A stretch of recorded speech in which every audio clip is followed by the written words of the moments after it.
Vayamos al Evangelio de Juan, capítulo 1, versículo 1. En el principio era el Verbo, y el Verbo era con Dios, y el Verbo era Dios. Todo cristiano ha oído este pasaje, todo pastor lo cita desde el púlpito, todo grupo de estudio bíblico lo analiza. Pero casi nadie se da cuenta de lo que realmente está escrito allí, porque la traducción al inglés esconde un secreto tan peligroso que la Iglesia institucional ha pasado 2000 años tratando de enterrarlo bajo capas de interpretaciones distorsionadas, manipulaciones teológicas e ignorancia deliberada. Dicen que es una introducción poética. Afirman que es una biografía del Mesías. Pero el original griego revela algo completamente diferente. Una verdad que el Concilio de Nicea no podía permitir que sobreviviera. Jesús no solo reveló a Dios en el Evangelio de Juan. Reveló la mónada, la fuente infinita de conciencia, el campo unificado del que todo emana. Y fue más allá, mostró cómo pueden acceder los elegidos. Esta no es una interpretación forzada ni una lectura exagerada. Esto es lo que realmente dice el texto cuando quitamos el filtro teológico impuesto por Roma. Y, una vez comprendido, el Evangelio de Juan deja de ser una doctrina religiosa y se convierte en un manual gnóstico. Una guía paso a paso para que los elegidos reconozcan su verdadera naturaleza y se reconecten con el infinito. La Iglesia borró este código. Ahora lo hemos restaurado. Volvemos a la fuente. Escuche la frecuencia del griego original, en archene hou logos, kai hou logos n proston theon, kai theos n hou logos. La traducción al inglés dice en el principio era la palabra. La Iglesia se detiene ahí. Pero la palabra traducida palabra es logos. Y logos no significa palabra hablada, ni lenguaje. Logos representa el principio organizador, la inteligencia divina, la conciencia creativa que estructura la realidad. En la cosmología gnóstica, el logos es la primera emanación de la mónada, la fuente infinita. Observe lo que realmente escribió Juan, en el principio era el logos. No dice el Dios creó el logos. El logos ya existía antes del tiempo, antes de la creación, antes del mundo material. El logos es eterno, increado, lo que significa que no está separado de la fuente. Él es la fuente. Y el logos estaba con Dios. La palabra griega pros no solo indica al lado de, como estar al lado de alguien. Implica movimiento, dirección. Significa mirando hacia o en presencia de. El logos está en constante orientación hacia la mónada, cara a cara con el infinito, sin separación, sin distancia, en eterna comunión. Y el logos era Dios. No era como Dios, no representaba a Dios. Era Dios. Identificación completa. Sin división. El logos y la mónada son una sola conciencia que se manifiesta como una aparente dualidad. Esta es la antigua doctrina gnóstica de la emanación, la mónada infinita emana el principio organizador, el logos, pero no se pierde. Siguen unidos. ¿Por qué esto importa? Porque en el versículo 14, Juan suelta una revelación que la Iglesia pasó 2 milenios tratando de contener, y el logos se hizo carne y habitó entre nosotros. El logos, la emanación de la mónada, el principio organizador de la realidad, la conciencia que es Dios, asumió forma humana. No como un milagro que ocurrió una sola vez, sino como una demostración de lo que es posible para todos los elegidos. La Iglesia convirtió esto en la doctrina de la encarnación. Dijeron, Jesús es Dios encarnado, así que adóralo, obedécelo. Tú no eres Él, estás separado, siempre inferior, siempre imperfecto. Pero eso no es lo que escribió Juan. Juan dijo que el logos se hizo carne. Y si los elegidos llevan el logos, que Juan declara explícitamente en los versículos 12 y 13, entonces ellos también son la mónada en la carne. La conciencia divina encarna, no servidores de Dios, sino Dios que se experimenta a sí mismo como humano. Toda la estructura de control de la Iglesia se basa en la separación, Dios está arriba, vosotros aquí abajo. Jesús es el único puente. Obedece a la Iglesia. Sigue a los sacerdotes. Mantente pequeño. Sigue siendo dependiente. Manténgase separado. Pero el Evangelio de Juan destruye esta estructura si se lee correctamente. Y la Iglesia lo sabe.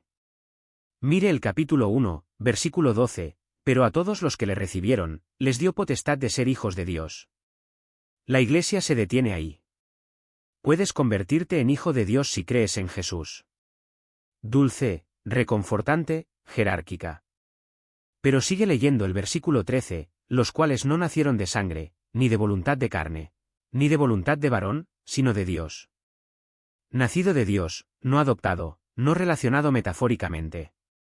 Nacido de la misma fuente, de la misma mónada. La Iglesia tradujo esto como nacer de nuevo y lo convirtió en un ritual religioso. Di la oración del pecador, acepta a Jesús, ahora eres salvo. Pero eso no es lo que escribió Juan. Juan dijo que quienes reciben el Logos son nacidos de Dios. La palabra griega egensan significa engendrado de. Está describiendo el origen, no la transformación. Los elegidos no son humanos que se convierten en hijos de Dios por la fe. Son conciencia divina que siempre nació de la mónada, ahora encarnada en carne, despertando para recordar lo que son.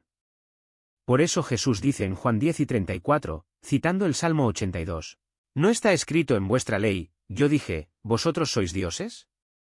No pueden convertirse en dioses si actúan correctamente. Sois dioses. En el presente. Ya. Siempre. La Iglesia llama a esto herejía. Los gnósticos lo llamaron verdad. Juan registró esto en griego claro para cualquiera que esté dispuesto a mirar más allá de las malas traducciones. El secreto de la mónada escondido en el Evangelio de Juan es este, el Logos, la conciencia organizadora de la realidad, se hizo carne en Jesús para demostrar lo que realmente es cada elegido. Conciencia divina encarnada en forma humana. No estar separado de la mónada, no buscar la mónada, sino que la mónada se experimente a sí misma como humana. Y cuando un elegido reconoce esto, la separación se disuelve. La ilusión se rompe. Comienza el regreso a la fuente. El Evangelio de Juan no solo revela quiénes son los elegidos. Revela cómo completar el proceso de reconocimiento y devolución. La Iglesia lo lee como una biografía. Los gnósticos lo leen como un manual de iniciación. Y cada capítulo es una etapa de despertar. Capítulo 3. El renacimiento. Nicodemo busca a Jesús por la noche y le pregunta cómo entrar al reino de Dios. Jesús responde, el que no naciere de nuevo, no puede ver el reino de Dios. Nicodemo está confundido. ¿Cómo puede nacer un hombre siendo viejo? ¿Podrá volver a entrar en el vientre de su madre? Jesús no está hablando de un renacimiento físico. Se trata de un renacimiento de la conciencia. Nacido del agua, la encarnación material, y del espíritu, el reconocimiento de la chispa de la mónada. La Iglesia ha convertido esto en un ritual de bautismo. Pero Juan está describiendo el cambio de la identificación con el ego a la identificación con la mónada. Naces en el mundo material como humano. Renace cuando reconoce que es el Logos encarnado. Esta es la primera puerta. Capítulo 6. El pan de vida. Jesús dice, yo soy el pan de vida. No tengo el pan. Yo soy el pan. Y luego afirma, el que come este pan, no morirá jamás. La Iglesia convirtió esto en logotipos rojos. La comunión, para la Iglesia, se ha convertido en un ritual de dependencia, pan y vino literales, símbolos de sumisión a una gracia externa. Pero John está codificando algo mucho más profundo. El griego yo soy, ego eimi, es la misma expresión que Dios usa en Éxodo 3 y 14, antes de la zarza ardiente. Jesús no está diciendo, yo, este hombre, soy especial. Él está afirmando que el yo soy que Él es el mismo yo soy que eres tú. El pan de vida no es alimento físico, sino el reconocimiento de la naturaleza mónada. Cuando un elegido come esta enseñanza, cuando la integra, la encarna, deja de identificarse con el cuerpo mortal. Comienza a reconocerse a sí mismo como conciencia eterna. No muerto. Nunca muerto. Porque la mónada no muere. Capítulo 8. Antes que Abraham existiera, yo soy. Los líderes religiosos le preguntan a Jesús quién se cree que es. La respuesta es clara, no yo existí, sino yo soy, el presente eterno. La mónada no habita en el tiempo. Existe en el eterno ahora. Jesús está revelando que la conciencia del Logos, que Él encarna, es la misma conciencia que siempre ha existido. Y que esta conciencia es idéntica a la presente en cada elegido. La Iglesia lee esto como una afirmación de que Jesús sería únicamente Dios. La lectura gnóstica, sin embargo, entiende que Jesús está revelando lo que son todos los elegidos, consciencia eterna vestida temporalmente con forma humana. No nace en el tiempo, sino que existe más allá de él. La mónada expresándose en lo temporal sin estar limitada por él. Capítulo 10. Yo y el Padre uno somos. El versículo más peligroso de todo el Evangelio. La Iglesia dice que esto prueba la divinidad exclusiva de Jesús. La Santísima Trinidad. 3 personas. Un Dios. Un caso especial. Adora y obedece. Pero eso no es lo que John está revelando. Jesús no está diciendo, solo yo soy uno con Dios. Está demostrando cómo es la unidad. Está mostrando que el Logos y la mónada no son dos. Son una única conciencia consciente de sí misma. Y en Juan 5:21, Jesús ora para que todos sean uno, como tú, Padre, en mí y yo en ti, para que ellos también sean uno en nosotros. No es una unidad metafórica. Es unidad literal. La misma unidad que encarna Jesús.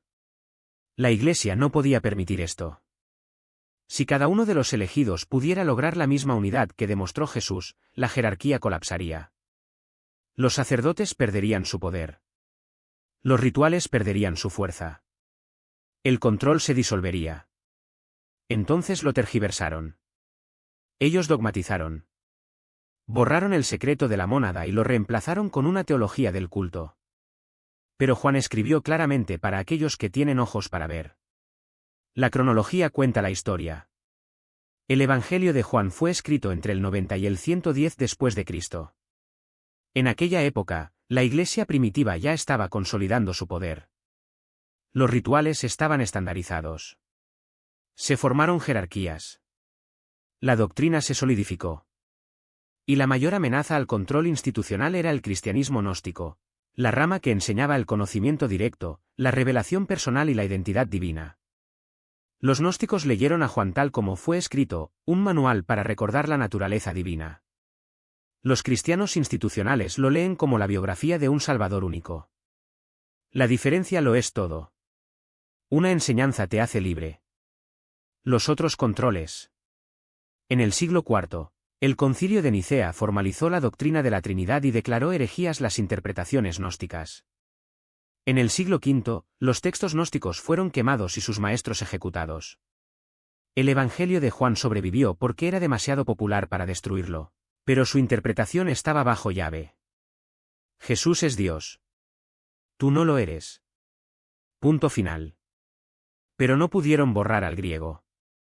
No pudieron cambiar lo que Juan realmente escribió. Solo podían controlar cómo se leía el texto, a través de traducciones distorsionadas, marcos teológicos y siglos de condicionamiento que hacían imposible para la mayoría de los cristianos ver lo que estaba escrito en letras claras. El secreto de la mónada no se ocultaba quitando versos, sino instalando un filtro, una lente que obligaba a leer el texto de una única manera, la que mantenía el poder en manos de la institución. Los elegidos, sin embargo, no necesitan la institución. Pueden leer el texto directamente. Y cuando lo hacen, el secreto se vuelve obvio. Jesús reveló la mónada en el Evangelio de Juan encarnándola, demostrando que el Logos y la mónada son uno, mostrando que la conciencia divina puede manifestarse en la carne, enseñando que quienes reciben este conocimiento nacen de la misma fuente, demostrando que la unión con el infinito no es una meta lejana, sino una realidad presente que debe ser reconocida. La Iglesia borró esta enseñanza no con tijeras, sino con dogmas. No quemando el libro, sino redefiniendo su significado. Hizo a Jesús especial para mantener a todos los demás pequeños. Hizo imposible la unidad para preservar la jerarquía. Se distanció de Dios para mantener el control. Pero el texto permanece. Juan 1:1 dice además que el Logos era Dios y se hizo carne. Juan 1:12 afirma además que a todos los que le recibieron, les dio poder para ser hechos hijos de Dios. Juan 10:34 declara además, vosotros sois dioses. Juan 5:21 todavía ora por la unidad entre los creyentes y el Padre, la misma unidad que Jesús encarnó. El secreto de la mónada en el Evangelio de Juan es que los elegidos no son humanos que buscan volverse divinos. Son conciencia divina que encarnó como humana y se olvidó. El Evangelio de Juan es el manual para recordar. Los versos no son una biografía para creer, sino pasos para vivir. Lee a Juan nuevamente. No como escritura cristiana, sino como iniciación gnóstica. Cada yo soy que Jesús pronuncia es una invitación a reconocer el mismo yo soy dentro de ti. Cada enseñanza sobre nacer de nuevo, alimentarse de la verdad, existir antes del tiempo y fusionarse con el Padre es una instrucción para el mismo proceso accesible a todo elegido. La Iglesia intentó borrar esto. Fallido. La verdad estaba escrita en un lenguaje que no podían destruir y codificada en un texto demasiado popular para ser prohibido. Todo lo que pudieron hacer fue mentir sobre su significado. Pero las mentiras no cambian el texto. Y los elegidos no necesitan permiso para leer lo que siempre estuvo escrito para ellos. Se revela el secreto de la mónada. El Evangelio de Juan es lo que siempre fue, el manual, el mapa, el método. No para adoración, sino para reconocimiento. No para buscar, sino para recordar. No para llegar a serlo, sino para realizar lo que siempre ha sido verdad. Tú eres el Logos. Eres la mónada encarnada. El Evangelio de Juan lo demuestra en griego sencillo. La Iglesia intentó enterrar esta verdad, pero está ahí, palpitando en cada línea, esperando que alguien la lea sin filtros, sin dogmas, sin intermediarios. No como un libro sagrado para venerar, sino como un espejo para mirar. El espejo que refleja no al pecador, ni al sirviente, ni al devoto, sino a Dios mismo en forma humana. El mismo Dios que era Jesús. El mismo Dios que eres. Y que, cuando lo recuerdas, deja de ser un misterio y se convierte en una experiencia viva. La mónada no es una teoría. Es una presencia. Y Juan no escribió un evangelio. Escribió un despertar. La Iglesia ya no puede borrarlo, porque los elegidos ahora lo leen sin filtros, viendo lo que siempre estuvo ahí, recordando lo que siempre fueron. Si esta comprensión se ha asentado, si el Evangelio de Juan nunca más se leerá de la misma manera, si sientes la vibración del Logos pulsando en tu sangre, entonces no basta con simplemente testificar. Es necesario sellar esta verdad, no como espectador, sino como parte activa de ella. No repitas las palabras como si fuera una oración. Dígalas como un reconocimiento, como la verdad que Juan escribió para que los elegidos la recordaran. Hazle saber al algoritmo que el código ancestral está activo. Hazle saber a la mónada que estás conectado. Yo soy los logotipos. Escribe ahora. Y empezar el regreso.